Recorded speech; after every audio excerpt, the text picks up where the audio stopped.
Live from the Texas Cheerlickers Studios, it's In the Building with Mike Taylor and Rudy J.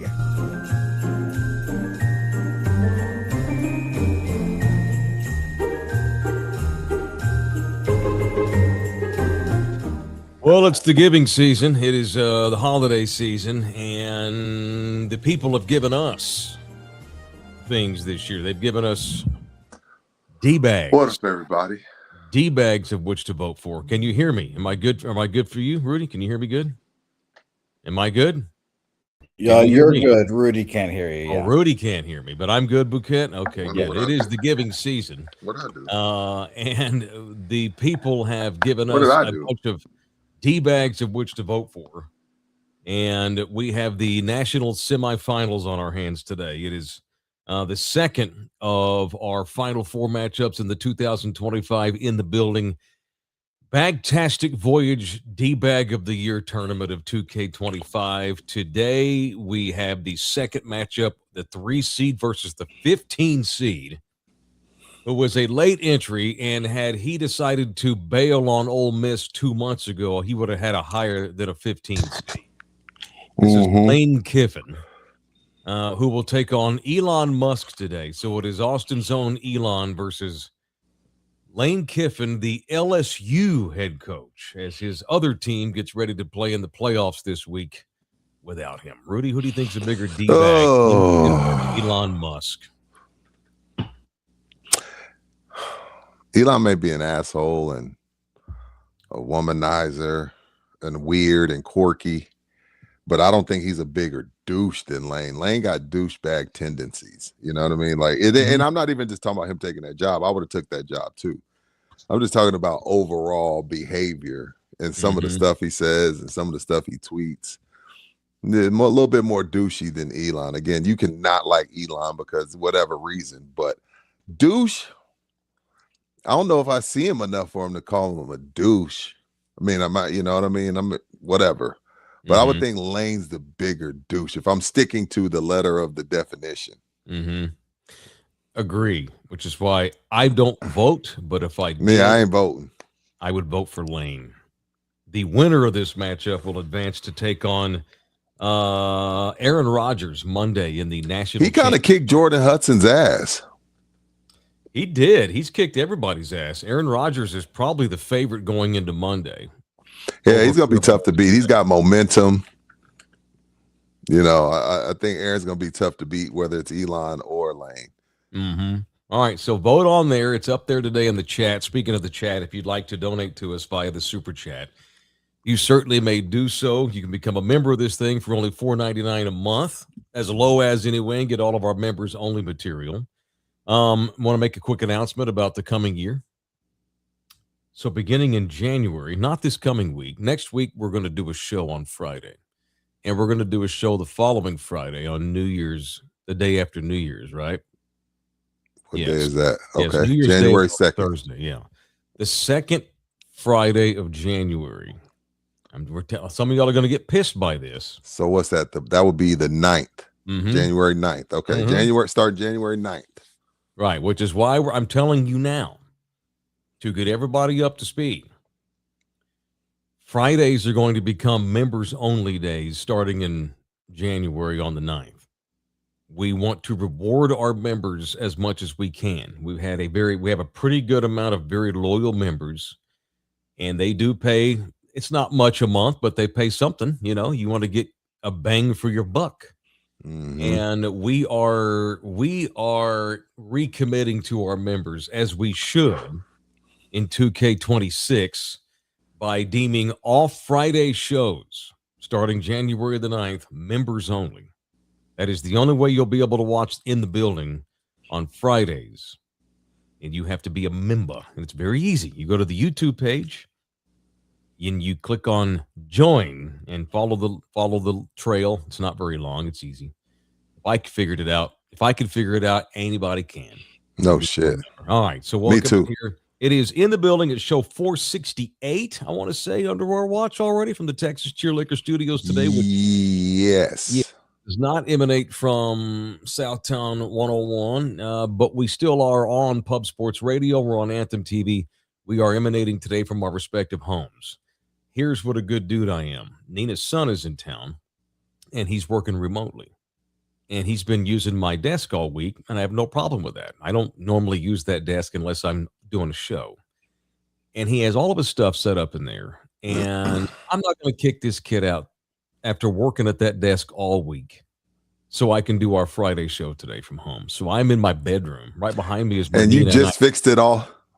You just fixed up your office all nice. I just complimented you that. And I was like, hey, Mike's back in town. The office looks good. Looks great. Yeah. And you being good stepdaddy. Go ahead, son. That young man let me stay in his New Jersey apartment. Oh, that's right. A couple of nights, not long. You're right.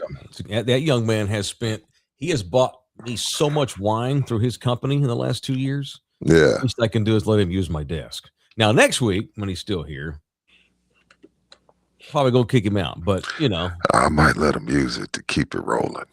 Well, gotta keep mama. Keep mama happy. Yeah, but we can't. This background is unideal. It's all good.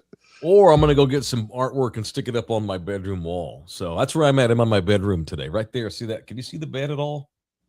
That's for me and that little. I don't want to see your bed, bro. Too many. I don't want to see your bed because then my mind starts. I don't want to see your bed. Bro. I know. That's why I put it in your head to be an a-hole. All right, man. So y'all vote Lane Kiffin or Elon Musk in the D-Bag Championship. So it is a weird time. We got people in town, people staying with us, and it's great. And our schedules are going to get wonky. We're gonna take Christmas off, obviously. That day. So we've decided as a show. Here's another announcement. Next week, the only day we're going to take off is Jesus' actual birthday on the 25th, next Thursday. We're going to do shows Monday, Tuesday, Wednesday, and Friday of next week. This is how much we love y'all. Well, yes, we're doing this for the people. No other reason. And we have partners too that rely on us to do shows. We don't want our partners leaving us. Right. But we just, a lot of people will be at home and, we do y'all better be tuned in too, damn it. We work 1 hour a day, Rudy. We ain't taking all these days off. True. Ain't like I work 9 hours. And are we federal employees? Because I know Trump signed that executive order that Christmas Eve and the day after Christmas now are federal holidays. Well, I guess we're not federal employees. We're self-employed, independent contract, 1099 and 1099 LLC owners. Okay. Yeah. You and I. Speaking of, you and I need to sit down here in January and talk. Oh shit. Oh shit. Oopsies. I'm depressed. I was in a good mood, Mike.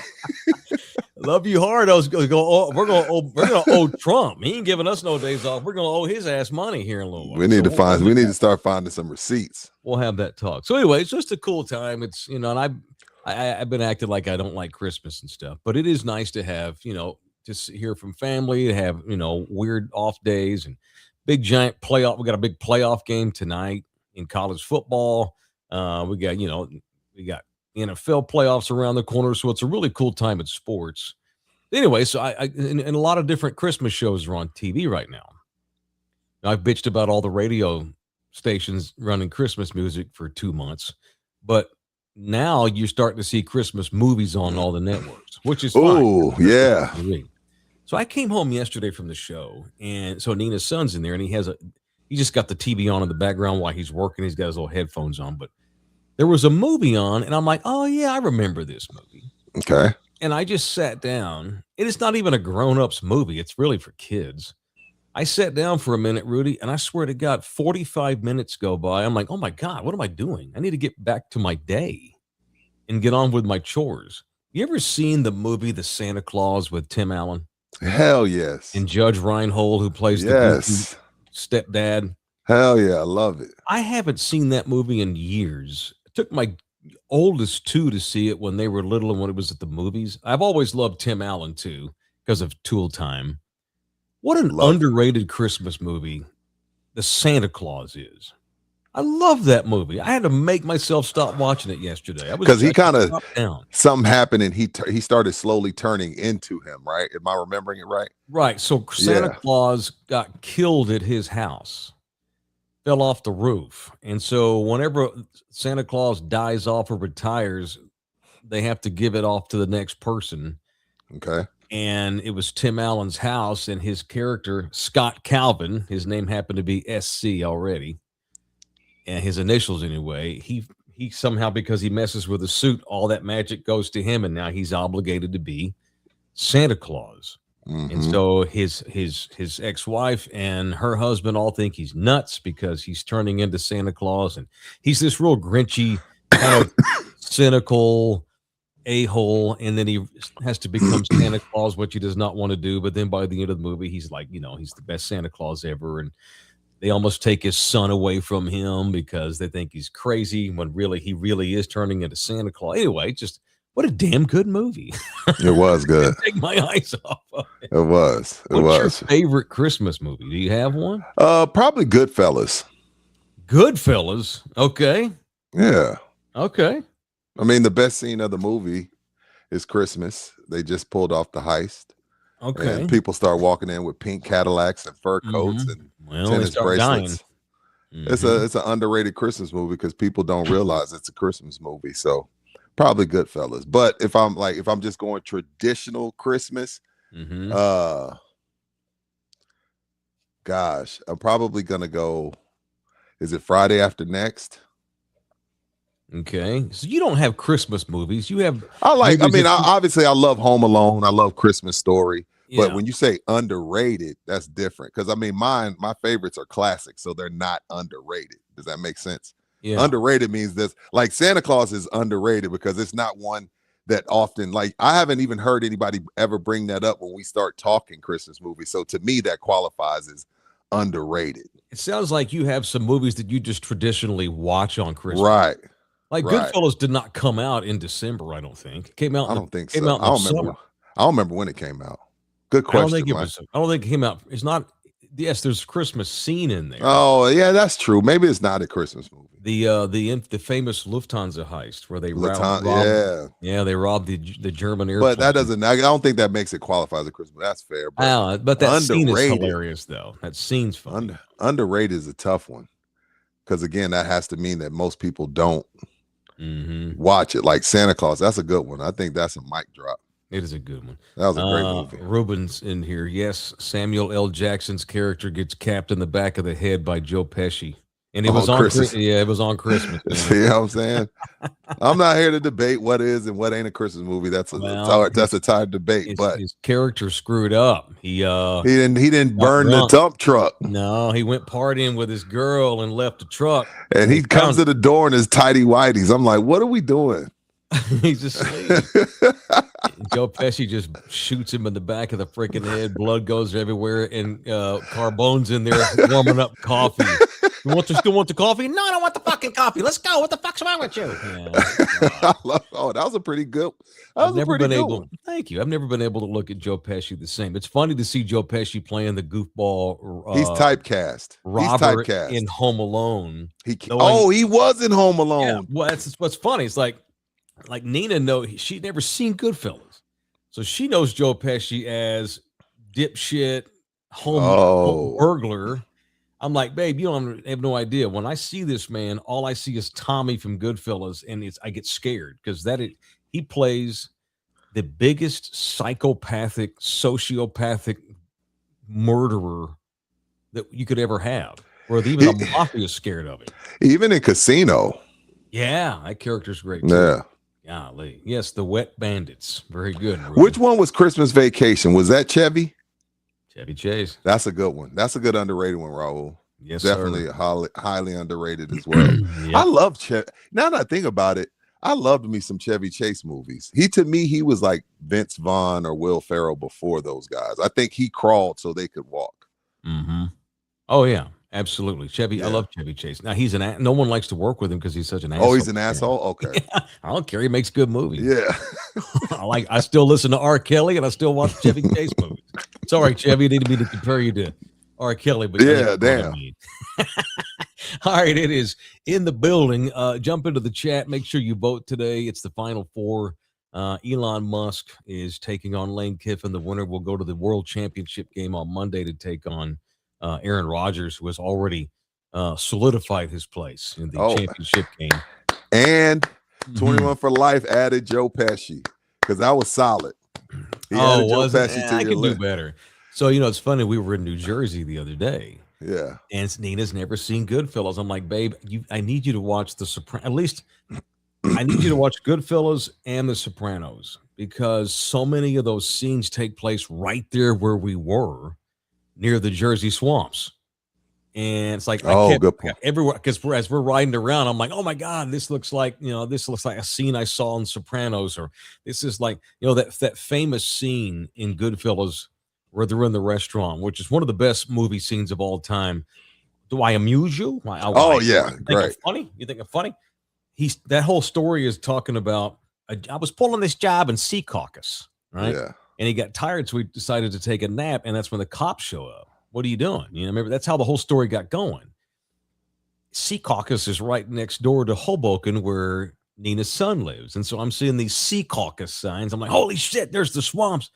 I bet Tommy's character dumped bodies in that that's probably where they buried Billy back, Yeah. So it was pretty cool. And she's just like, what are you talking about? So it was badass to be in New Jersey, because I love Sopranos and I, of course, love Goodfellas. So Merry Christmas, everybody. All right.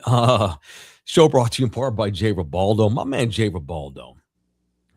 He has listings all the time that you can go see on his website. We posted one a couple of days ago. I don't know if Bouquet, you still have it. That's okay. But it's just like you get an idea of just how nice it is, how easy it is to buy homes in Bexar County compared to all of the major populated counties in the state. We are by far the least expensive county to purchase a home in all the state. And it ain't even close. Even Tarrant County now is almost double what we are as far as mean housing. Tarrant County, Harris County, Dallas County, Travis County. We are by far here in Bexar County the cheapest place to buy a home. The best guy in town to go to is Jay Ribaldo. Let's go see all of his listings on his website, Ribaldo.com. His number is 210-887-1081. You can email J2 at jribaldo@kw.com. Or just go to that website. It's a really easy to maneuver website. It's Ribaldo.com. Ribaldo.com. Aaron Canoper's in the building.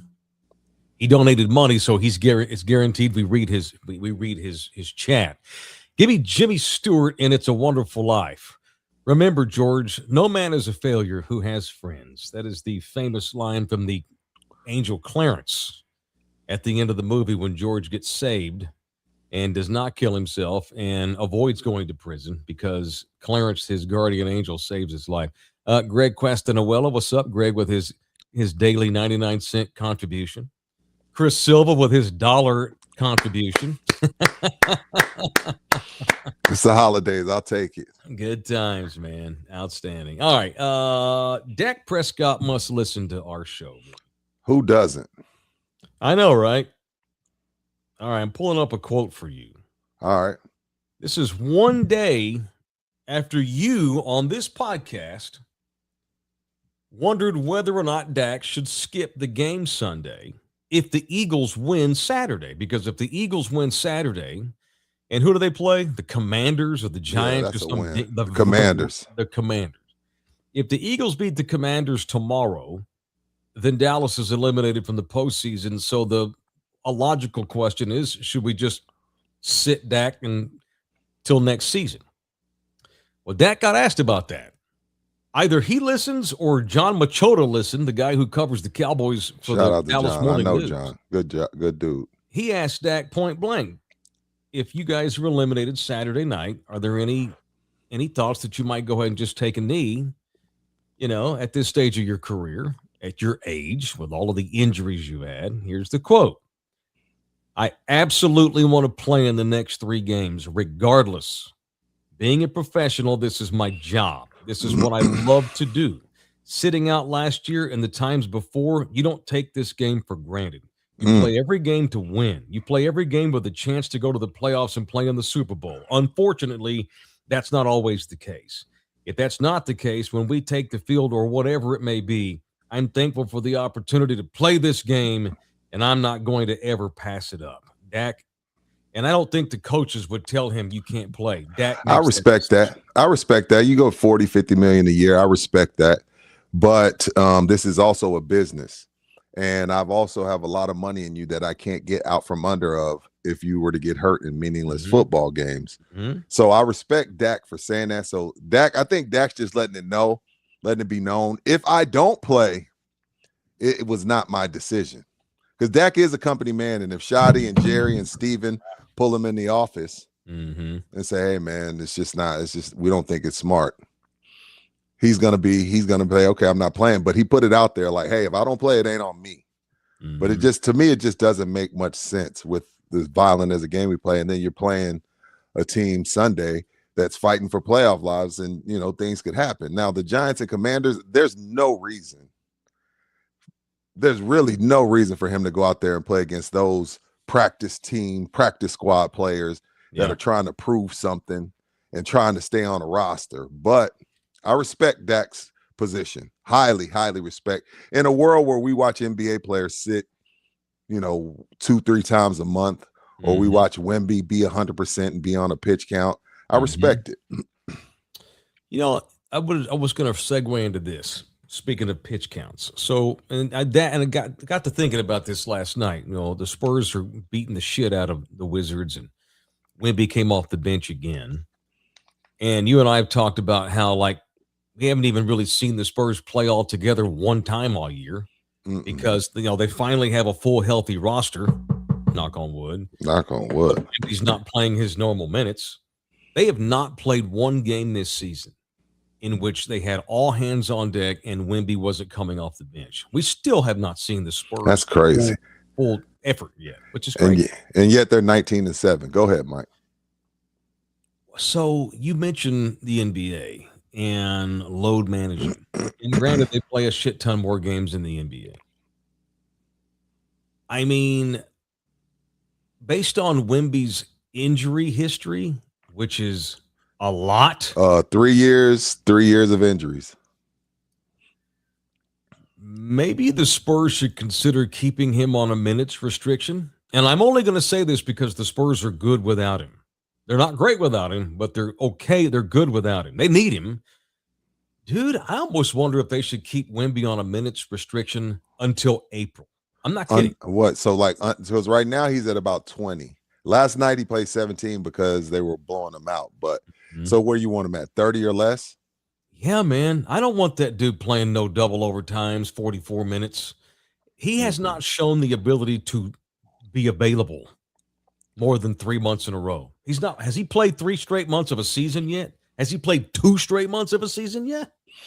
I don't know that he has. Okay, so only because this is on his to-do list. This is on his, checklist. Can you be the face of the league under that type of restriction? And I know that doesn't matter to us. We just care about the banner. But when it matters to Wemby. Wemby wants to win badly, more than anybody. But can he check off his list of being the face of the league if he's permanently on a minutes restriction? I don't know. Well, if I'm the Spurs, I don't give a rat's ass. He's the face of me. He can be the face of the Spurs and play 30 minutes every night. And then when we get to April, since he's all about winning and championships, that's how you become the face of the NBA. That's true. That's true. Now, the minutes restriction goes out the window in the postseason. Dude, I think that that's what you're seeing with this calf thing.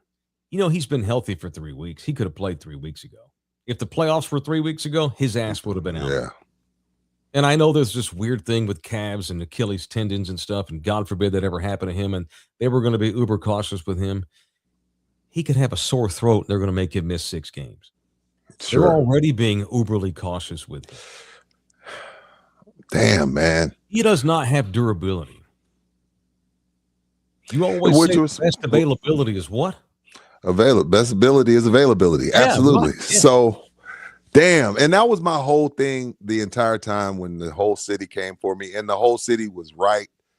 And, and the baseline bums went viral when they were like, hey, this dude on In the Building says he trade Wemby for Cooper Flag. It had nothing to do with skill. It had nothing to do with skill. It had everything to do with what we are dealing with for 3 years. That's what it was about. It was I never thought Cooper Flag was a better basketball player than Wemby. But I'm just like, okay, if this is what it's going to be, do you obviously it's not even a thought process in anybody. This is me being talk show guy and being like, well, damn, if he's going to always be hurt, what good is he to us?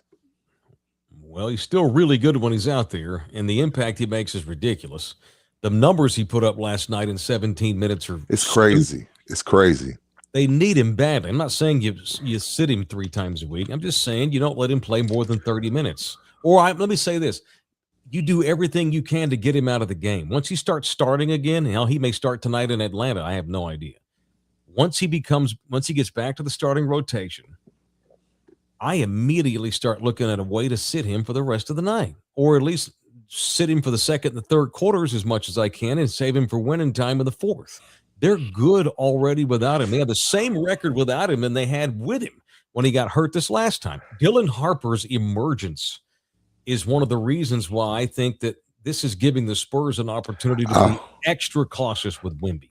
There's a couple things. You brought up Dylan Harper. There's a couple things that I'm thinking about. Well, I was thinking about today. I remember maybe a week or two ago, I asked, who are we going to ask to be Manu? And I was like, it can't be Fox. It can't be Castle.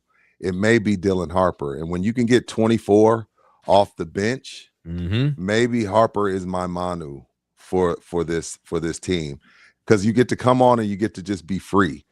If I have Harper out there, I want him being the guy who Austin Rivers said he has to play now. He has to play now.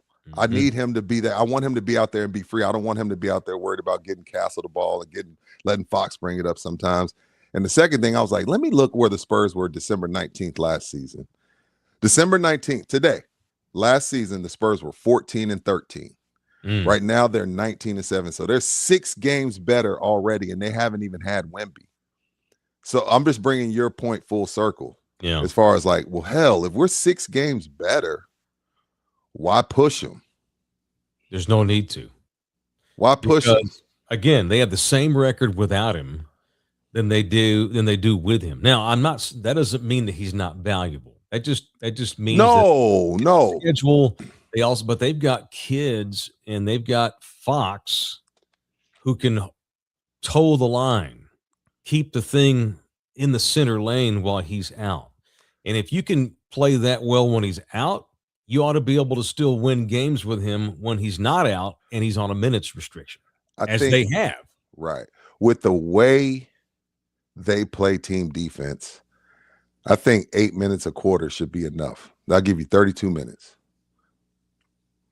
That's it. I think 8 minutes a quarter, no matter what. 8 minutes a quarter. You let them sit the first 4 to 5 minutes of the fourth, let them finish that game. But I feel like 8 minutes, I'm kind of agreeing with you, Mike. 30 to 32 sounds good to me. Yeah, at least for the next month or so. Yeah. I need that dude to be available more. I'd rather have him on a 30-minutes restriction than not have him.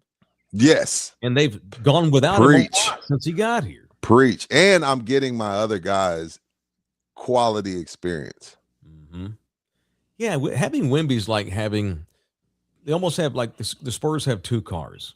They got the pickup truck that you can put 300,000 miles on, and it's durable, and it's your midday car, and you go to work in that. You know, you run your errands in that badass pickup truck that's always reliable.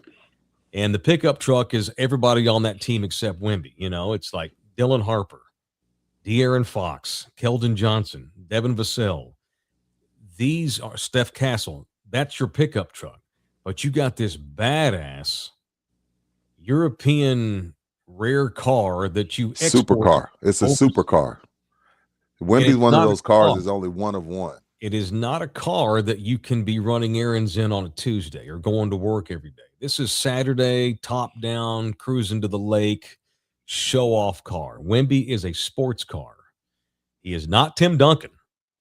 I don't know if he ever will be Tim Duncan. Tim Duncan was a truck, just an old reliable, big old, 83 F-150 extended cab. Yeah. Wemby is a high maintenance Lambo. Yeah, and the thing about them supercars, Mike, is carbon fiber. So if it cracks, that carbon fiber cracks, it takes a while to repair it. Those ain't normal tires. That's not a normal windshield. the oil change is $4,000. You know what I mean? He's a supercar. He's a supercar. It's totally different. Yeah, you drive that thing maybe a couple times a month just to crank it. Mm-hmm. Yeah, I'm ready to have him on 30 minutes or less every night until we get to the postseason. I mean, Oklahoma's getting away with playing Shea 33 minutes a game, and he's averaging 30. Sure. Wemby can average 30 playing 28 to 30 minutes. Yeah. We've seen that in 17 minutes. From what I've seen with this group so far, and we're not even to Christmas yet, but what I've seen so far is they have a better chance to go further in the postseason by restricting Wemby than running him out there and having him play 40 minutes every night starting next week or whatever, because I just don't know that he'll be available. I don't know that. I'm not sure how much, even if he is available, is he going to have gas in the tank by April? I bet they've discussed this. I bet you you're on point. I bet you they've discussed this. None of these dudes have ever played in a playoff series. None of them, except Harrison Barnes. That's it. And it showed against the Knicks. Sure. On Tuesday. Yeah, sure. And I need full health by April. And if I got to get there by having Wemby play 25 a night, so be it. Because they can stay afloat with him not playing all the time. Right. I damn sure would find excuses to not play him at all here when I could. I know the league's trying to crack down on that stuff. But anyway, they beat the hell out of the Wizards last night. They play in Atlanta tonight. It's in the building, presented in part by Tri-City Pain, the official rehab specialist of In the Building. If you are in need of rehabilitation, maybe you are a sports car and you're always got something wrong with you and you're tired of the nagging injuries and you're ready to get back on the golf course or go play beer league softball again, or hell, just not have pain. Tri-City Pain Associates. That's our guys. The local number is 210-756-5628. For those of you that listen in other cities, they're all over the state of Texas. Offices up in the Metro Sex, down in Corpus Christi, up in Fredericksburg. They got Austin locations, and they got several locations at their headquarter town, which is San Antonio, Texas. Tri-City Pain Associates. Quality care delivered. All right? It's Tri-City Pain. All right.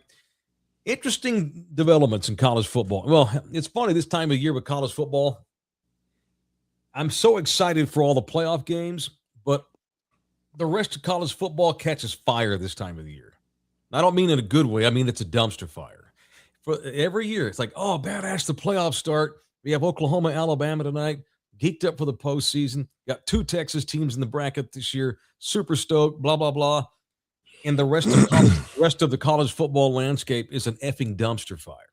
Because the teams that don't make the playoffs, they're dealing with my coaches leaving. They're dealing with transfer portal. 20 people in the portal. Yeah, and in some teams' cases, oh, my coach has been porking an assistant in the office, so we have to fire him.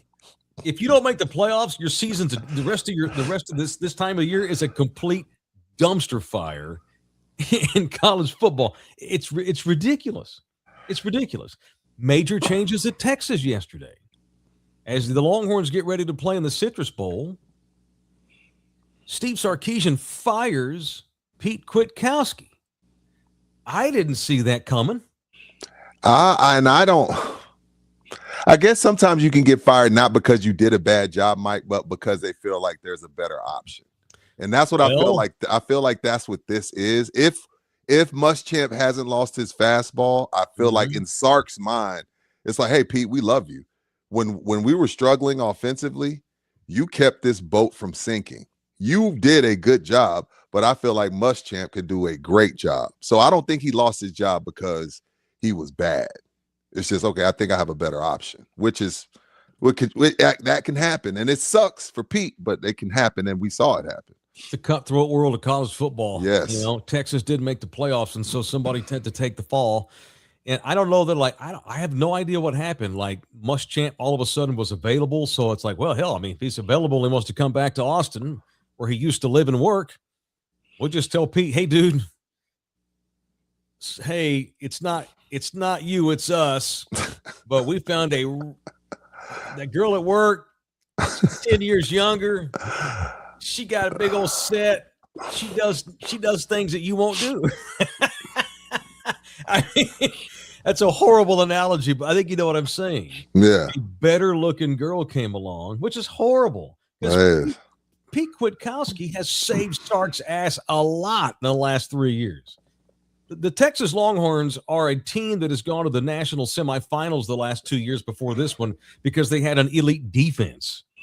And Pete Kwiatkowski was the guy coaching it. So I don't know if maybe Pete did something stupid or Pete doesn't want to be there. I don't know if it was just a case of Muschamp's agent called and said, "Hey, Will come back today." So they're like, "Oh, holy shit." Well, maybe this was like a Lakers situation where, "Hey, would y'all ever entertain trading for Luka?" You know what I'm saying? Like, Will Muschamp's available. So you just fired. Did Pete get blindsided? I have no idea, but it was a very interesting thing. Don't get me wrong, Will Muschamp's great. Is he still great?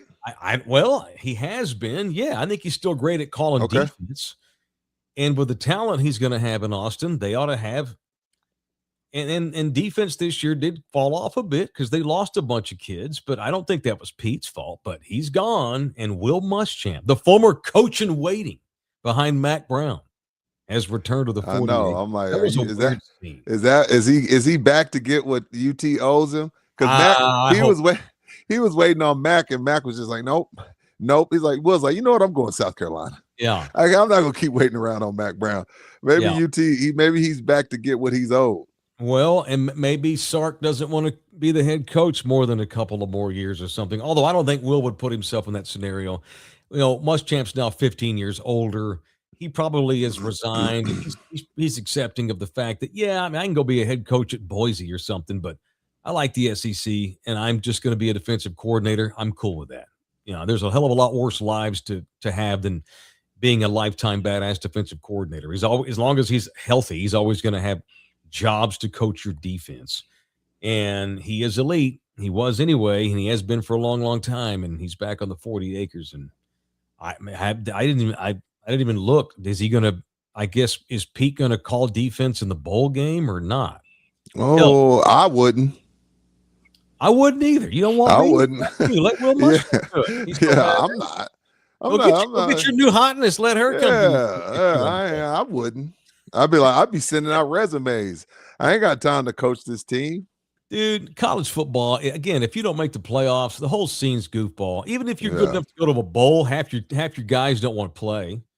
You know, half your team's transferring, or we're going to skip because we don't want to mess up our value for the draft or all this kind of thing. God knows the shape that Michigan's going to be in when they do take on Texas here in a couple of weeks.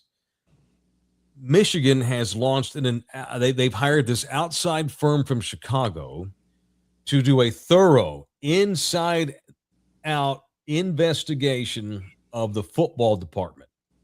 The University of Michigan, the academics have now decided this is enough. Football makes a lot of money for us, but y'all are out of control here. And this is not just Sharon Moore. This is Jim Harbaugh and all of the bullshit that he put them through the last several years.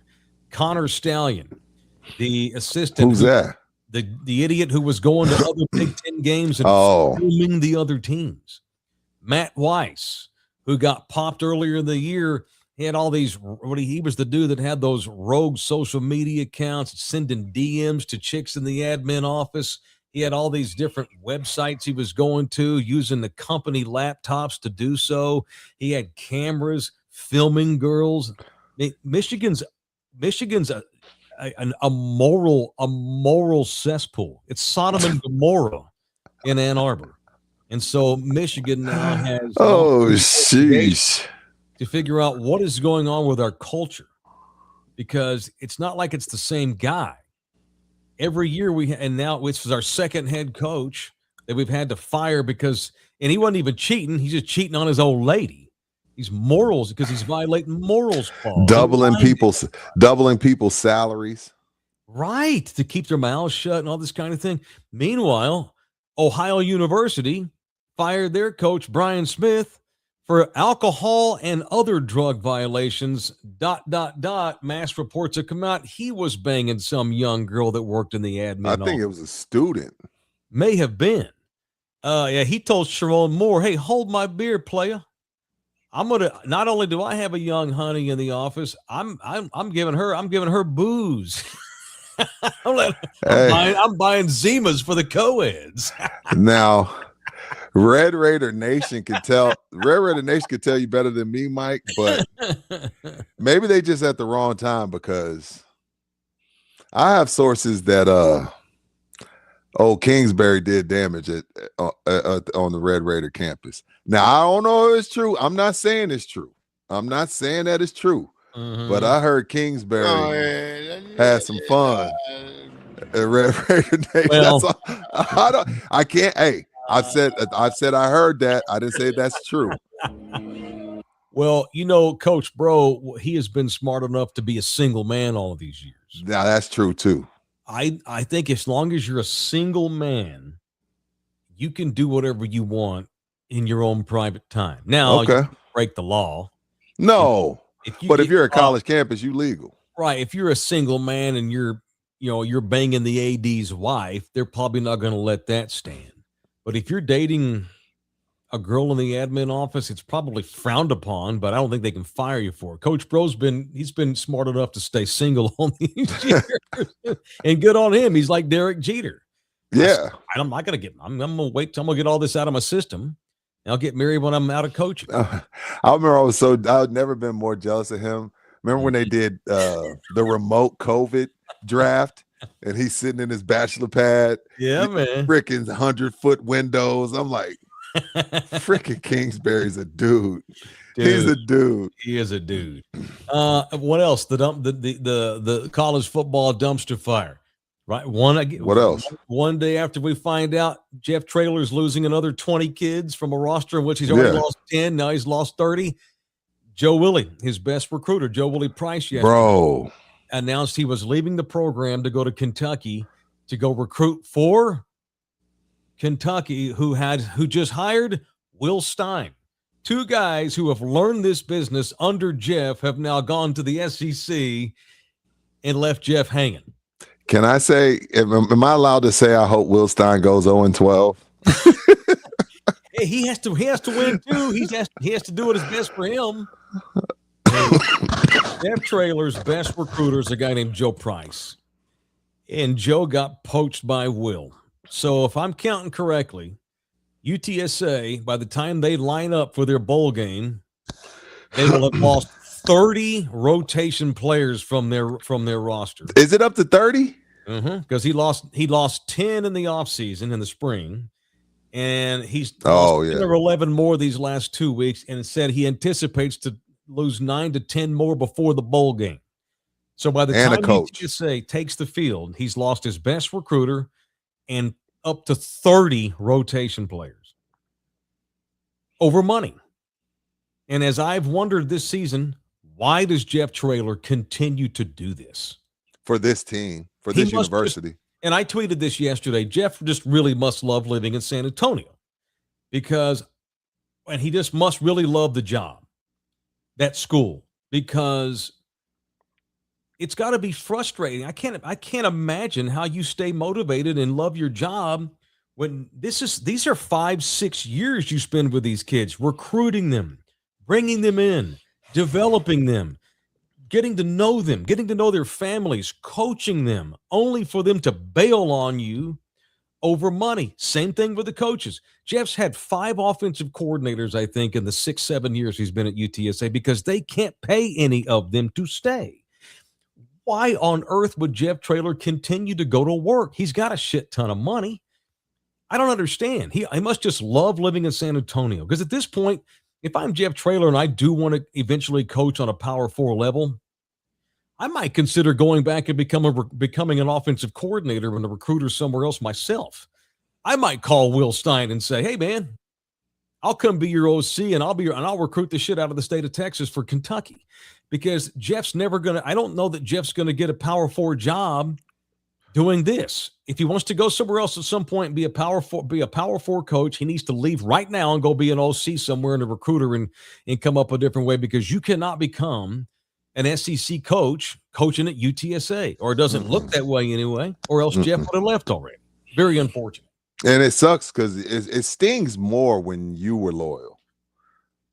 Yes, yeah. Jeff. Yeah, you know what I mean. But Jeff, he got paid. He got taken care of. But when he was at his hottest, he had multiple opportunities to leave, and he elected to stay.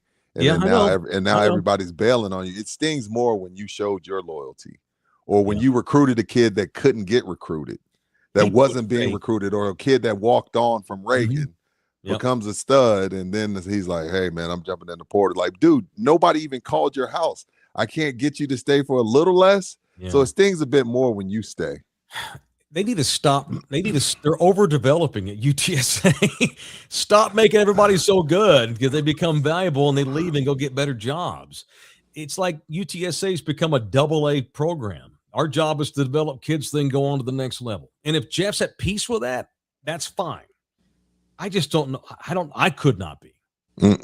That's a lot of effort and energy spent only to have these kids bail on you when things start getting good. Highly unfortunate. Meanwhile, USC has announced its top 2 wide receivers, Mekhi Lemon, and what is the other one's name? Oh, my God, Jacoby Lane.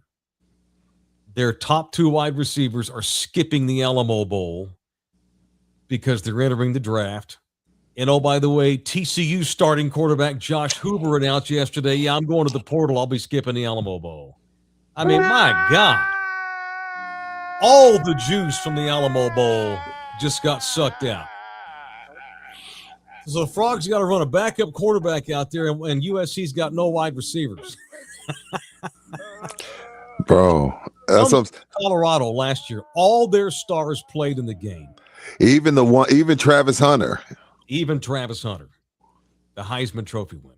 That and then it comes back to what I said one of the days you were off, Mike. Like, we could talk shit about Notre Dame all we want, but as you're starting to see, they aren't the only ones that don't give a crap about the bowl. Notre Dame, because we hate Notre Dame, we jumped on them. But just look around the country. First of all, there's another 10, 11 universities that bowed out, and players are bowing out by the truckload. It's a waste. So the bowls, I mean, it's not me. I know it's tradition for some of y'all over the holidays. You get with your grandpa and y'all watch all the games all day and drink beer. And it's a cool thing but it's not about the bowls. It's about you bonding with your grandfather. So I get it. Mm-hmm. But in 2025, they just don't matter. No. We've made it that way. And how did we, first of all, even when it was just the BCS, you could kind of feel it like it's starting to wither a bit. But now, we've made it this way. How did we not see this coming? Well, some of us did. Some of us pointed these things out for the better part of 2 years, and we get criticized and just get called haters and go watch the NFL because you clearly hate college football. Right. Some of us love college football, and we see these, and a lot of it's about the stupid schedule. There's no regulation on NIL. The calendar's all effed up. The transfer portal is January the 2nd. Academic calendar. Yeah. The January 2nd is another transfer portal in the middle of your playoffs. You have a playoff team. Their coach has left to go to the rival school down the highway. You got 2 dipshit schools like Tulane and James Madison in your postseason. It's so screwed up and flawed. The only reason I'm excited about the playoffs is I love college football because college football is not giving me a whole lot of great reasons to love it back. I have an idea. We need an NIT for college football. Put all the non-Power 4 schools in a playoff like the NAIA does. I like that better than the Tangerine Bowl. Have an NIT, have another tournament, a playoff type tournament, and put some money in it and get like the NBA Cup.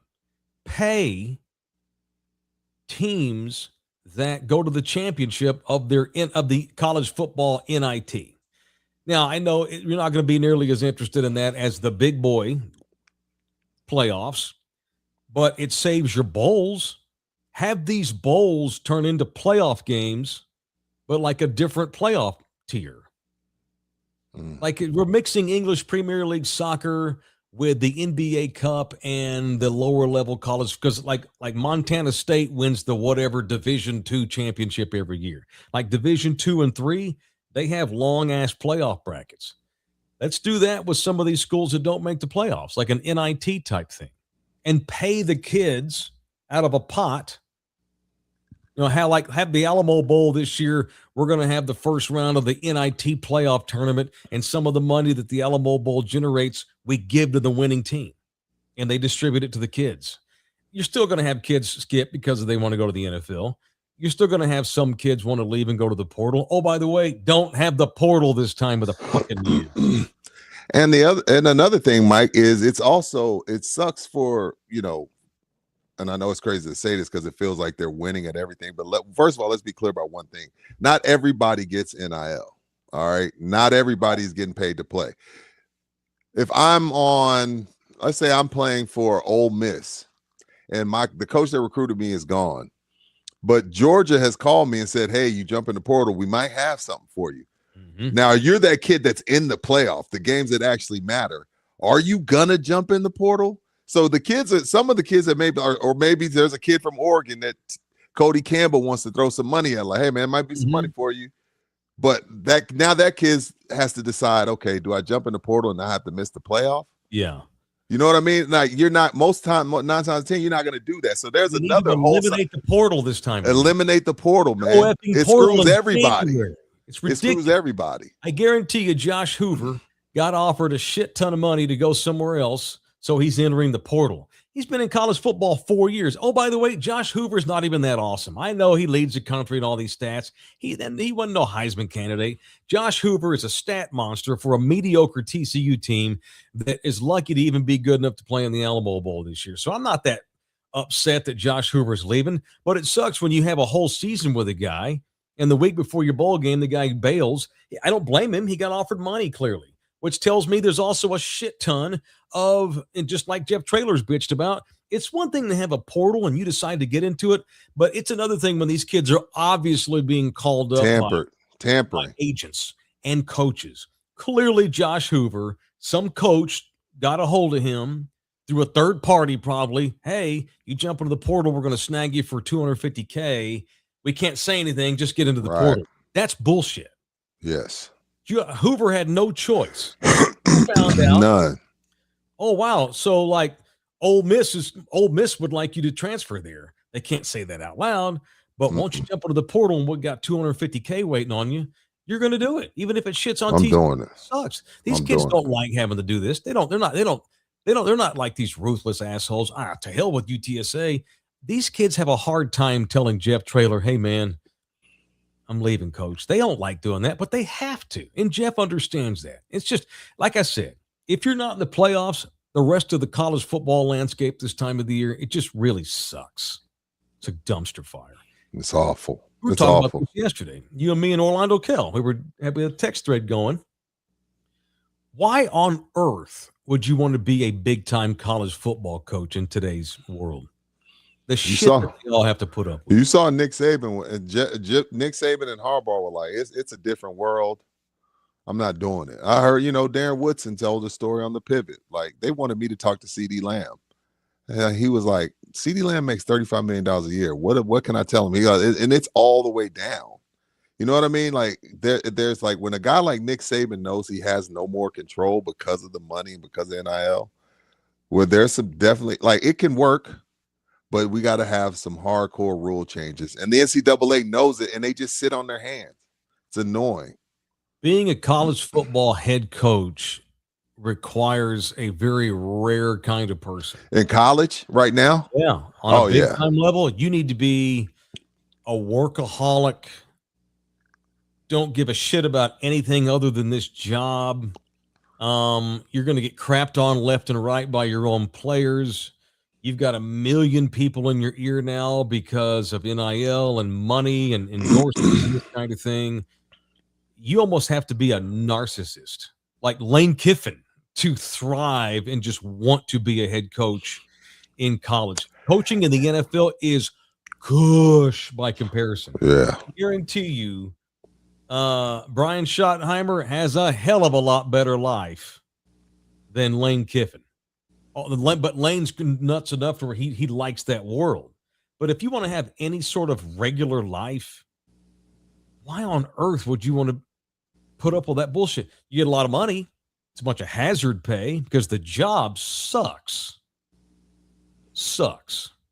And you only got a handful of coaches that are immune to it. And what I mean by immune to it is, like, you can't strong arm Kirby Smart or Ryan Day. The reason I say that is because, okay, Rudy J, starting wide receiver. Hey, Ryan, I'm being told I can get 650 from this school. What do you think? I think you should take it. If we got another 5-star waiting behind you that's going to take the money we're giving you. Like that, not every coach is in that situation. There's probably 3 to 5 coaches that you like. Kirby tell you outright, like, yeah, obviously we pay our players, but you're not going to come in my office and strong arm me. We're here to play football. But not everybody is able to do it how Kirby's doing it. That's why I say it's only a handful of guys that are immune to it. And I can think of Ryan and Kirby, and y'all can name the other 3. You know what I mean? Yeah, Ryan Day's got it made at Ohio State. They generate more money than anybody in the country. They can pay whoever they want, how much ever they want. They have the best facilities. They're probably tied for 5th in facilities. I mean, how else do you get kids to go live in Columbus, Ohio in the wintertime? Because you got money and your facilities are top notch and your coaches are great.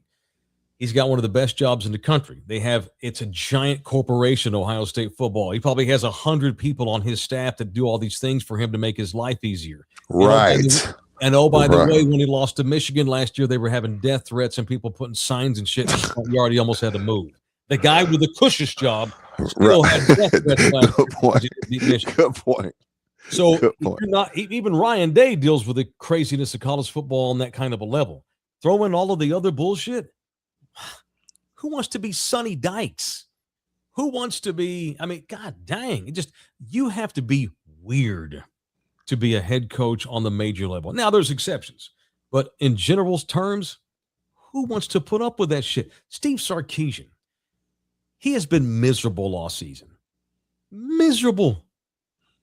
I watch all of his press conferences. I watch every single Texas game. I read everything I can on Sark. He does not come off to me as a guy who loves his job. He's constantly pissed off. No, it's a DeBoer.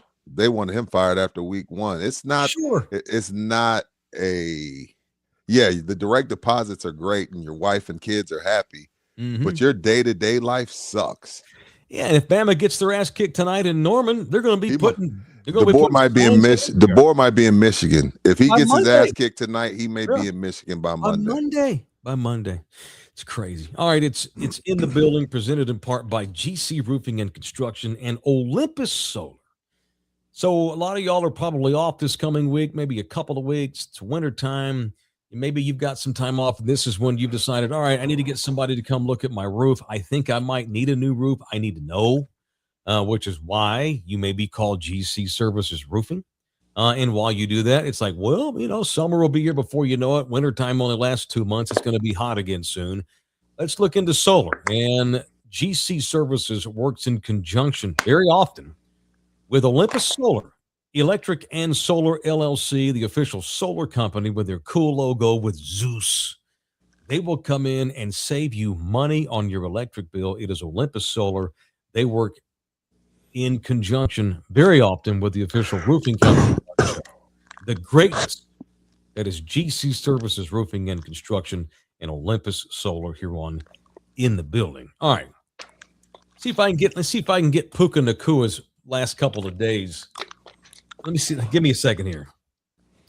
Puka Nacua, wide receiver, Rams. Stud. Total stud. Probably the best wide receiver in the game right now, statistically speaking. Oof. Threw a fit over the referees, saying that many of them only make calls to get on television. He had to issue an apology for that. Then his brother got busted for stealing a car that belonged to a Laker. Then he flashed an anti-Semitic gesture during a live stream, had to issue an apology over that. Then went out last night, had 12 catches for 225 yards and 2 tutties. Oh, but the Rams still lost a heartbreaker to the Seahawks, and he ripped the refs again after the game because he was pissed off about losing. It's been a hell of a couple of days for Puka Nacua. All wide receivers are crazy. They are. I didn't really put that week together. So did the streamer like tricked him into doing that? And then that wasn't his fault. That streamer ought to have his ass kicked. And see, man, y'all mess it up for everybody when y'all do stuff like that. Like, you think Puka Nacua is going on anybody's show anytime soon? No.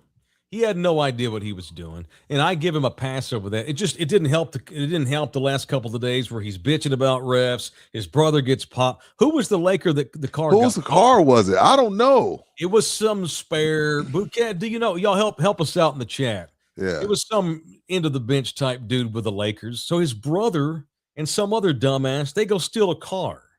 Clearly, Puka ain't helping his brother with money, or his brother's a dope head or something. They steal a car, and it just happens to be a Lakers car. Come on, man. Mm-mm. They knew whose car that was. A Adu Thoreau, whoever that What's is. That? Adu Thoreau. Adu Thoreau, yeah. Sure. No, he's one of those dudes that would have been happy if they won the NBA Cup. That's well, his car got stolen. He's had a bad week too. Yeah, no crap. Puka, my God. What a hell of a game that was last night as we morph into some NFL gumbo. If the Ravens-Bills game on week 1 wasn't the game of the year, that probably was last night. That was an incredible comeback by the Seahawks, who are now in the driver's seat for home field in the NFC. I've never seen a 2-point conversion like that in my life. Nuts. It looks like an incomplete pass, but it was behind the line. So it's tip. The Seattle Seahawks, he's just coming by just to pick up the ball because, some guys never touch the ball. Like, oh, I want to touch the pigskin. I'm going to hand it to the ref. While he's standing in the end zone, 2-point conversion is good. The Seahawks make a 24-7 run. They look dead in the water. The Seahawks are 12-3. I don't know what world I'm living in.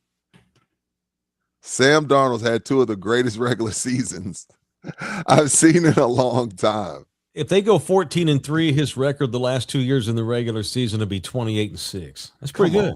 Come on, man. And he threw 4 interceptions in the playoff game. I know. Exactly. I'm sorry. I am not going to pick the Seahawks to go to the Super Bowl. I can't. I'm sorry. I don't give a damn. I'll take my L. I'm not picking them. I'm not doing it. Won't do it. I still think the Eagles have a better chance to go to the Super Bowl than the Seahawks do. I think the team they beat last night has a better chance. I still take the Rams over them. Yeah. But I will say this. I don't feel like if I look at the rest of the NFC, I don't feel like, we want to go Chicago and Green Bay. I don't think Chicago and Green Bay can play with those guys. I'm not saying, I don't. I reserve the right to change my mind, but I have a hard time putting Sam Darnold in a Super Bowl. By the way, we're getting ready to do our college football picks here coming up in just a second. Rudy wanted to make a point about Joe Burrow. I saw his he threw for like 30 more touchdowns.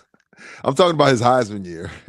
Like 30, he threw 60 tutties. Yeah, almost 6,000 yards. And then I was looking at him because I saw this graphic of Mendoza's numbers and Burrow's numbers. Yeah, and you're like, what the hell's going on here? But again, that was probably, you could say that was maybe one of the best teams, if not the best team of all time. But it just, Mendoza's numbers didn't look Heisman like when you put him next to Burrow's. But I still think he's a Heisman. He was my pick from like week 3, week 4. But when you compare him to what Burrow did 2019, it was I forgot Burrow threw 60 tutties that year. 60 in 14 games. Come on, man. Get him out of Cincinnati. I'm with Mike. Free Joe Burrow. Free Joe B. Bullshit. All right, let's let's talk about doing some drinking. Let's talk about doing some drinking. I hope that I hope that it went good yesterday. They had another bottle. Man, let me say this, and the thing about it, Mike, it's not frustrating because I don't care. In the grand scheme of things, I do care that y'all get taken care of, and I do care that AD and Renee know that our people are coming. So I appreciate y'all support. But Mike reiterates this every day, 5 days a week. 20 days a month. Say in the building. We had a guy so Garrison Brothers has a limited edition Spurs bottle. It's a single barrel. Yeah. $200. He came to one store. He let AD, hey man, are you Mr. Singh? What's up, man? I listen to Mike and Rudy every day. My AD was like, hey man, I don't have the Spurs edition here. I have it at this other store. Yeah. True in the building fan drives to the other store. Yeah. Now, all the employees don't know Mike and I. Now, if you would have had it there, you would have got your 5%, but you went and bought a $200 bottle, which we're thankful for. AD went and looked it back up. He didn't say in the building. He didn't say y'all got to say in the list. Y'all, like, there's 7 stores, which probably means 21 employees, and about 4 of them know us. Right. You got to say, especially when you're first of all, thank you. Whoever you are, thank you. Appreciate your love and support. Thank you, man. You would have saved $10, man, which is you would pretty much damn near saved on the tax, my man. Thank you. That's a dope bottle. Garrison Brothers only made $1,200. Comes in a cool Fiesta Spurs bag. That's cool. One of the coolest setups. It's got the Spur emblem on the back of the bottle. Dope bottle. But AD told me last night, like, yeah, there's probably y'all have lost about 6 or 7 credits here in the last few days. And I was like, AD, Mike stresses it every live. You have to say in the building. Well, as long as Mr. Singh realizes that people are coming in, that still tells him that they're coming in, even if they forget to say the phrase. No, he does. He knows. But I feel bad. So whoever that guy is that bought the Garrison Brothers, reach out to us. I want to come meet you and take a picture with you. Yeah. You missed that on your discount. At least we can do is come say thank you. Yeah, let us know who you are. Yeah, let us know who you are. All 7 locations, whether it's Bernie, Stone Oak, the 2 off of 1604, the one up by Rudy, the one on I-90 heading to El Paso, whatever it is, the one over by Ingram Park Mall. There's 7 locations in this town. All of them that will give you 5% off whatever you get, whether it's wine coolers or CBD drinks or beer, whiskey, wine, scotch, sake, all of it. 5% off when you mention in the building at all 7 area Texas Cheer Liquors. Hey, man, where's the wrong? All right, very good. Don't forget, Greg, we know it wasn't you. Yeah, well, we know it wasn't you, Greg. Don't forget to say it. A couple of other Cowboy talking points. We'll get ready to do some picks. Quinnen Williams should not play in this game Sunday, in my opinion, unless Jesus says it's okay. He got dinged and he ain't practiced yet. Mike, I know Puka had a rough week, but Quinnen agreed with us. Quinnen tore into the refs. I'm surprised he hasn't got fined yet. He's like, he will. These refs want to be a part of the game so bad. Yeah, said the same. He's like, I'm getting destroyed. I'm getting mugged. I'm getting held. I'm getting face masked. Everything. Nothing. He's like, I can't get a call to save my life. Well, doesn't help when your defensive coordinator shit. Oh, by the way, what happened? You see this? So the Cowboys have decided, I guess Shoddy decided, that Matt Eberflus is going to coach from the press box Sunday and for the remaining 3 games because they got him close. He'll do a better job. Well, they got him closer to the door, Mike. Correct. They got him closer to the door. His ass is so fired. You going to tell me that now that you're eliminated and you got no chance to go to the playoffs, barring a miracle, now we're going to move your defensive coordinator to the press box because he can see things better? Your ass should have done that 8 weeks ago. You do this now when the season's over? That tells me he's fired. If Matt Eberflus is a Cowboys employee in 30 days from now, I have nothing to say because they're always going to be them. I'm just saying it's going to be horse garbage if Eberflus is not fired as soon as the season's over. And I hope this moving to the press box is the beginning of the end of Matt Eberflus. Because don't tell me that, we just feel like he'll do a better job up there. Then why didn't you move him 2 effing months ago? That tells me you don't know what you're doing. Did Quinn used to sit up top too? Dan sit up top every game. He did, right? Okay, I knew I wasn't crazy. Every game. Every single I guess Shoddy's like, maybe you can see what you're doing wrong from a different vantage point because you clearly can't see it from the sideline. Maybe you can sit up there and update your resume. I hope this means he's going to get fired. However things go down Sunday, it's a noon start. Rudy and I will have Cowboys Overreaction Knee Jerks presented in part by Legacy Pools of San Antonio on Sunday when the game is over. Me and Rudy and Buki will have the post-game show Sunday after the Chargers game here on the channel, presented by Legacy Pools of San Antonio. All right, let's get violent, shall we? Let's get violent and do a little bit of punching here on In the Building. It is time for People I Want to Punch, presented by the Law Office of Orlando Kell. Now, it's time for People I Want to punch on In the Building. Well, I dropped my phone. It's all good. There we go. It's harder to bend over at 51 than it used to be. Who you punching today and why? I'm going to punch one Ja Morant. He can't stay out of his own way. Even when he thinks he's staying out of his own way, he's an airhead. Like, I think he's just an airhead. So he's finally back. First of all, you don't want to talk about injury prone. And he comes out with the new 3-point celebration, Mike, where he holds up a gun and then he holds it up like this and then puts it down. I'm like, oh, don't do that. He's trolling the league now. Bro, you have the hottest shoe for men's in Nike on the market. You have $250 million, $300 million from Memphis. Nothing about you is a gun. Nothing about you is gangster. Nothing about you is anything resemblance of a thug. I don't care what music you listen to. I don't care who's around you. Ja Morant irks my nerves beyond belief. So much talent, yet so ignorant, yet so childish. It's sad. Like, it's sad. I was like, oh, they're like, new Ja Morant 3-point celebration. And I'm like, just hoop, bro. Just hoop. And this is why Darren Woodson didn't want to talk to CD. This is exactly why, because what do you tell him? You got $100 million from Nike, you got 200 from Memphis. What am I going to say to him? Hey man, eat your salad, go to bed earlier. So like, you can't tell these guys nothing. Punch Ja Morant because he's just too ignorant to understand he's ignorant.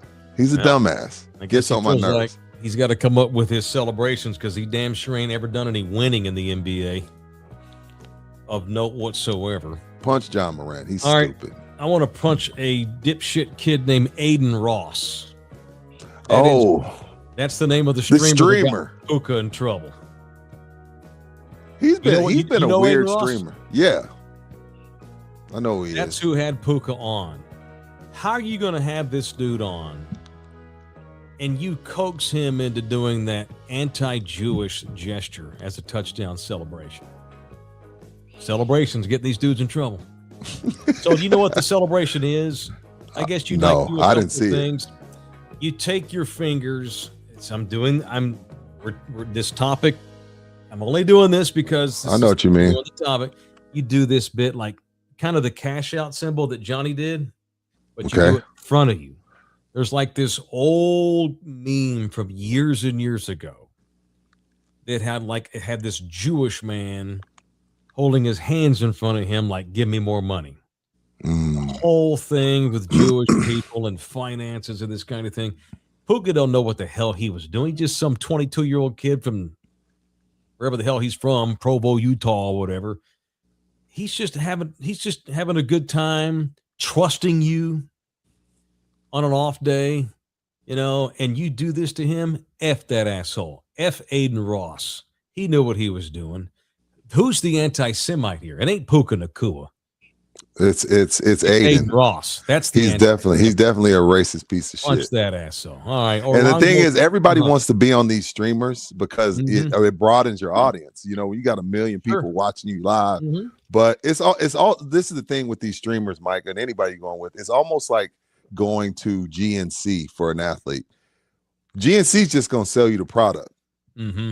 It's on you to look on that list of things and see if anything on this product is banned. So before Puka's team, before he goes on the stream, his team just like, oh man, you got to go on with Aiden Ross. We got to sell these shirts. We got to sell this merch. You got your camp coming up. We need to get you out there. We need to let people know who you are. Your team also in turn needs to do its background research and make sure you're not going onto a stream with a racist piece of shit. So I feel like Puka, while Aiden is the asshole, Puka's team also failed him. Because Puka's like, man, I got film, I got treatment, I got to work out. I got to meet Stafford wants to meet up. Like it's on his team to put these things together. His team let him down, and obviously so did Aiden Ross. So that's a great punch. Yeah, Orlando Kill. That's the official family lawyer of our show. Kill. He does family law. It means divorces, adoptions. When it comes to money, child support issues, this kind of thing. Orlando Kill, that's our guy. He's done wills for people that wanted to leave money to so-and-so. And anything family law, Orlando Kill is the guy. It is 210-775-4995. Terrible thing, but it's true. We always talk about how 50% of all married men will wind up divorced at some point based on the stats. A lot of it comes right after the new year. I think people reevaluate who they are as people in the beginning of the year, and Christmas has a way of having you self-evaluate these kinds of things. So wintertime's divorcing season. So I'm not trying to make light, but I guess we're just trying to keep a humorous spin. But if you find yourself in need of a family lawyer for whatever reason, Orlando is our guy. His email is orlandokilllaw@gmail.com. Reach out to Rudy or me, and we can give you Orlando's personal cell if you want to talk to him about perhaps hiring him as your guy. By the way, have y'all noticed the T-shirts me and Rudy have on today? Somebody asked us in the chat, and I figured you'd get to it during this segment. All right, so these I've got a UTEP basketball T-shirt on. This is an ode to the old Bear, Don Haskins, who won the 1966 NCAA championship. See the Bear with Glory Road, baby. Yes, beat that damn Adolf Rupp. Take him Adolf Hitler. I mean, them white boys and shove their ass back to Kentucky. Yeah, Pat Riley's Kentucky Wildcats. That's right. Absolutely. So Orlando's actually from El Paso. He went to UT Law. Did he get his undergrad at UTEP? I know he's from El Paso. I know JD. Shout out to JD. Shout out to Papa Kel. He went to UTEP for sure. Okay. Certainly it's an ode to dad and hometown. So shout out to El Paso, Texas. We would love to blow up in El Paso. This is a tribute to the UTEP Miners. I like Rudy's got kind of like the baseball jersey look. And I've got, this is the UTEP basketball shirt here that people I love this shirt. You know, there was that rumor that came out last month that a cartel was funding UTEP sports. If it was true, Mike, wish they were. if it was true, Mike, they'd be in the playoff because they'd have every kid in the country. Yeah, Arch Manning has announced that he is transferring to UTEP. Yeah, so we know that's not true. No, that's not true. But how they could use it though. UTEP's another one of these schools. It's just starving out there for money. Yeah. Thank you for the Christmas gift, Orlando. Thank you, Orlando. Thank you, man. Chris Silva's in the building. He's been a member for 8 months today. Thank you, Chris, for your membership, dude. It's Friday. Get these guys a Christmas donation. Thank you, Chris. Chris is out there pimping for us, trying to get us paid. I appreciate that very much. Julian B is in the building. $9.99. Thank you, Julian. What's going on, you good-looking sons of bitches? I like that. I don't mean that in the bookie way. Y'all have a good weekend. Okay, yeah. You can call another man handsome without wanting him to clap your cheeks. Right. Thank you, Julian. Rogie's in here in the building. Heard on the Dan Patrick Show, they have a new playoff formula, and the Big Ten and SEC agreed if certain changes aren't made, they would start their own playoffs. I'm fine with that. I'm all for it. The Big 12 is not going to let that happen without their involvement. I'll guarantee that. But at least now we're starting the, and I heard about this, we're at least starting the discussion. Oh, wow. People are realizing that nothing about the playoffs makes any sense whatsoever. Oh, okay, cool. Let's do something about that. Let's have some more discussions and actually get some things done. Greg's in the building. Punch female Waymo drivers going down the wrong way on I-35. How is it's no one in there? Why are you genderizing the car? A Waymo car means no one's driving, Greg. We had a Waymo go the wrong way on the highway the other day, and I posted. I was like, I'm never getting in one of those, not because I'm scared, because humans drive like crap too, Mike. But I'd rather give my hard-earned money to the woman or man trying to make ends meet. I want my tip to go to a person, like, because those Uber, Lyft, Uber Eats, DoorDash people, first of all, they don't make no money. No. Second of all, the little bit they make, I want it to go to a human, to somebody actually driving. Now, I know DoorDash and all those places make billions of dollars, but, you know, if I tip somebody, I'm tipping a person trying to feed their family. Screw a Waymo. I'm anti-Waymo. I'm going to have a very hard time getting into one of those things at some point. I'm not going to doing it. Hey, I won't want to. Me and Rudy saw one in Austin on the freeway. I'm like, get over. Yeah, I didn't even want that thing next. Yeah, Mike Rudy got over. Mike made me get over. He was like, "Hey man, get over." I was like, "You right? Let's go." It was creepy. It was like watching a horror movie. Yeah. Shout out to one of our most dedicated, loyal members, Jorge Sanchez, who on more than one occasion this year has gifted memberships. Just gifted 5 more today. Thank you, dude. Dude, you're the man. I appreciate that very much. Thank you, dude. I love the Hispanics. Thank you, Jorge. Jesus 5 Christ. more memberships he's given. Thank you, man. You're badass. I appreciate you. Who else appreciate you. Oh, Kong's in here telling me I'm wrong about Josh Hoover. Yeah.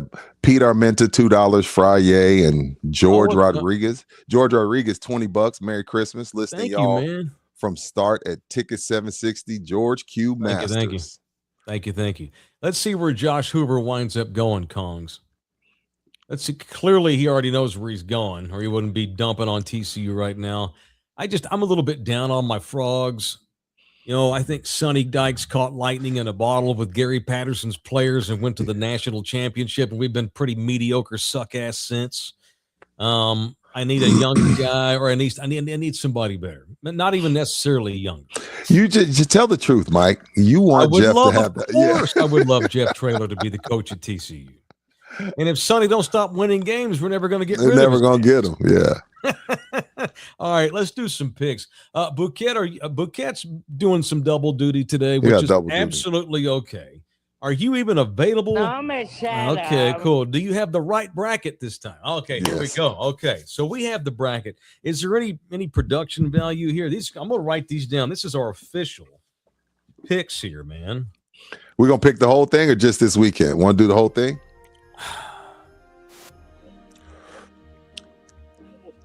Next week we'll update it. All right, cool. You got time to do this with us? Are you out because you're too busy doing other things that matter more? 2 seconds. What's that? I just need 2 seconds to set my shit up. 2 seconds to set my shit up. All right, that's fine. Gives me a chance to write down the bracket. Okay, Bama. I feel like Bookie's just trying to catch up on the 21 gun salute. He ain't doing nothing. Gross. Nobody's even. You know what though? It would not shock me if he were doing that while the show was on. He likes the sound of my voice. Yeah. Well, okay. I mean, we all like the sound of your voice, but not enough to do that. Okay, I'm writing this down, and we need a bet payoff here. Oh shit! Let's think about maybe. All right, in the chat, jump in there.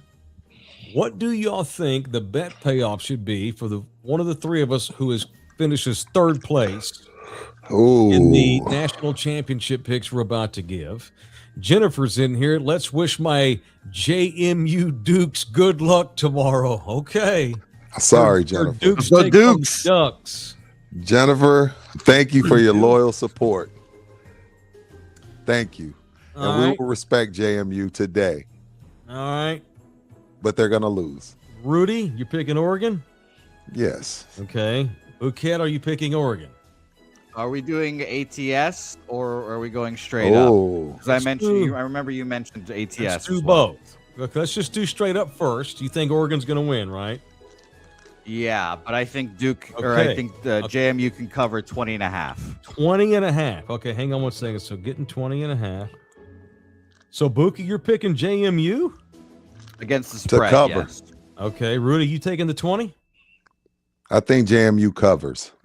Wow. Okay. I disagree with both of you. I think Oregon beats them 55-7. I think Oregon, because they play such a good football team next week, they're going to have a vanilla playbook. They don't want to give Tech any more film than they already have, and they won't run one play that they plan on running against Tech, which may cause a little bit of confusion. JMU will keep it within striking distance, and they win by about 15 to 20 points. So I think JMU covers. All right, straight up tonight. Alabama at Oklahoma in Norman. Rudy, give me OU. OU. All right, Bouquet. I'll take Oklahoma as well. Unfortunately, they're favored by 1.5 points. I am shocked at that. I thought for sure, no matter what, who cares what your heart and your mind saying? I've never heard you pick the Sooners to win anything, not even softball. Yeah, I don't want. Yeah, their softball team sucks too. Shout out to that girl that was on steroids her whole career. Okay, dude. But he's picking with his brain today. Yeah, I heard there was a punishment, so I'm not going to be the guy that does that. All right, what is the line? 1.5. Oh, Oklahoma. You favored? Yeah, Alabama opened up as the favorite, 1.5, and it's flipped to Oklahoma. Give me OU to cover. Yeah. Yeah. Anybody? I'm not taking Bama. OU's going to win by 10. Yeah, I got. So we're all in agreement. We're all taking OU to win and cover. All right. Well, it's only 1.5. Okay, cool. Tulane at Ole Miss. Let's just go straight to the spread because we're all taking Ole Miss. No one's going to pick Tulane, right? Yeah. So let's just go to the spread. All right. What is the line? 17.5. 17. Wow. Give me Ole Miss to cover. Okay. Give me Tulane. Wow. Okay, Jose, you're taking Tulane. You know what? F that. I'm taking Ole Miss to cover the 17.5. Me too. Once again, we're going to come in here Monday. I'm going to be bitching. Told you so. This bullshit bracket that allows these turd teams into the top 12. We were supposed to be putting the 12 best teams into a playoff bracket, and y'all's asses give me Jimmy Madison. No offense to Jennifer. That's bullshit, which is why we should have a second tier that has their own playoffs. How cool would TCU USC be if it were a playoff game and the winner advances to the next week to play somebody else? Would that be cool? That'd be cool. I don't think so. I don't think that people would leave anyways. It's Division II football. No, it's not. It's TCU and it's USC. You're just making it a second division of football. That's just D2. That's exactly what I'm doing. Yes, that's D2. exactly what we're doing. Yeah. I don't want to watch anyway. Well, the post. All right, the U at Kyle Field tomorrow to take on the Texas Aggies. Give me the Fighting Texas Aggies to win the game out. Okay, Jose. Miami to win as well. Okay, you got Miami. I took A&M. All right, I got A&M. Miami 3.5. Right. Yeah, that's plus 3.5. Okay, Miami. I'm on Miami. They win the game outright. So okay, cool. So you're on Miami on both. Rudy, 3.5. You gonna stick with the Aggies to cover? No, I think it's gonna be a close one. I think the U covers. I think A&M wins. All right, cool. Give me the U to cover as well, but I think the Aggies win the game outright. All right. Let's quickly go through the next rounds. Where is the Tech game going to be played next week? Let me double check. I think it's the Cotton Bowl. Let me double check. I think it's in Dallas. So yeah, I think it's in Dallas. And that's the early kickoff too, right? 11 a.m. I want to say next week. All right, so sorry, go ahead. All right, so Rudy and we all three picked Oregon, Texas Tech. I'll take Oregon. All right, Jose. I'll take Oregon as well. I will as well. All three of us pick Oregon. All right. Then AJ's furious right now. I can feel it through the screen. I don't know why he's furious. We picked Oregon to win. Oh my God, they're one of the 5 best teams in the country. Holy shit! How dare we pick Oregon? Yeah. Wow, Oregon's horrible. I'm not sure if they'll beat James Madison. Oregon might win the national championship. All right. We all three picked Oklahoma. Who's Oklahoma? Indiana. We're all going to pick Indiana, aren't we? I'm taking IU. Yes. Me too. Yeah, OU's not going to beat Indiana. All right, we all agreed that Ole Miss would beat Tulane. Ole Miss, Georgia. Give me Georgia. Georgia. All day long. Well. All three picked Georgia. Okay, cool. Now we disagreed on Miami. So who wins? If Miami wins, Jose, who wins Miami over Ohio State? Either way, both teams lose to Ohio State. Yeah, I'm taking Ohio State. Okay, so we all agree on that. So who's your national championship bouquet? I will have Oregon beating Indiana. Wow. I'll have Ohio State. Okay. Beating Georgia in a good game, and I have Ohio State winning the national championship. Over who? Back to back. Over Oregon. Oregon. All right, Rudy, what's your national championship pick? In the Hoosiers versus the Bulldogs, and the Bulldogs win it all. UGA over IU. I will pick. Give me Oregon in the national championship where they will face Ohio State, and I will pick Ohio State to repeat as national champions over Oregon. I picked with me and Jose agree. All right, we're going to tally it all up. Each time you get a victory, if you win a game, whether you win the outright or the spread, you get 1 point. All right. And we'll add them all up at the end of the tournament, and third place has to go suck some ass, or maybe not suck ass, but do something embarrassing. Okay. Yikes. Another $5 by Greg. Reach around to AD for dressing like a green Teletubby the other day. That takes cojones. Shout out to AD. Yes, sir. Man of the people. In here with $1.99. Let's put some money on it. $50 a person. How about we get there first? Wants to bet us. Yeah. How about we get to that game first? All I'm saying is, if they do lose to Oregon, AJ, I need you to show up with the same energy. He won't. I need you to show up with the same energy. He's proven this year to be good. And I like AJ. I do. AJ, when it comes to Tech, and by the way, this is most college football fans, he's completely out of his mind on because it's his team. The passion is just like your kid. It's okay. Yeah. It's fine. And there's nothing wrong with losing to Oregon. They played a real schedule. Oh no, he'll have 50 excuses on Monday for sure on why they don't win. The refs. Sure. Bad weather anyway. Jerry World. I don't know. Oregon's really effing good, man. Watch out for Oregon. So is Tech. If they win the title. And we've done nothing but prop up Tech all year. Yeah, Tech's very good. They got a bad draw. Oregon's really, really good. And they're going to get Oregon coming off a game in which they got a layup game at home against fucking James Madison. The fact that game's not in Lubbock is what AJ should really be pissed off. Yes, that game should be in Lubbock. And the stats against BYU don't matter to me. No. I don't care about your stats against that All Big 12 I will say schedule. is that it is a crime that Tech is one of the top 4 teams in the country, and they don't get a home game, but they're going to play a team that is coming off having a home game and a playoff game against Tech. James Should be Madison. playing James Tech. That second round should be at the home sites. That's it sucks even worse for Tech. Apparently that game's in the Orange Bowl too, not even in Dallas or whatever. So it sucks more in the Cotton Bowl. No, it's apparently it's my AJ saying it's in the Orange Bowl. So well, this is the thing. That's stupid for Oregon. You got to travel across country. It's bad for both. Like that should be Texas Tech's home game in Dallas. There's nothing about this there's nothing about this bracket that makes sense. None of it. None of it. The whole thing. That will be, even though it could be on Mars, and I think it's going to be more of it's going to be a home game for Tech, no matter where they play. I hope I'm wrong. I would like to. They've never been there before. I hope we have an A&M Tech national championship game because I support any and all things Texas. I just don't. I'm worried about the Aggies against Miami. I think it's going to be a hell of a game. I don't trust Carson Beck, so I'm going to take the Aggies at home. But after that, I just can't see A&M going into the horseshoe and winning. I'd love to see that, but I just don't. I don't see it. All right, good show today, boys. All right, who won today's matchup, Bouquet? That is an excellent question. Let me pull it up. Refresh right now. and update that bitch. Who is it? Let me pull it up right now. It was not close when I last checked it here. No, I'm gonna shut up. To see who it is, as my YouTube link loads very slowly. I can tell you're speaking slow on purpose to kill time. Yes. We need to know the winner is here. Okay. Lane Kiffin. Domination. I won't miss him. Go ahead. 57%. How much? 57. Oh, okay. Lane advances. So Lane versus Rogers.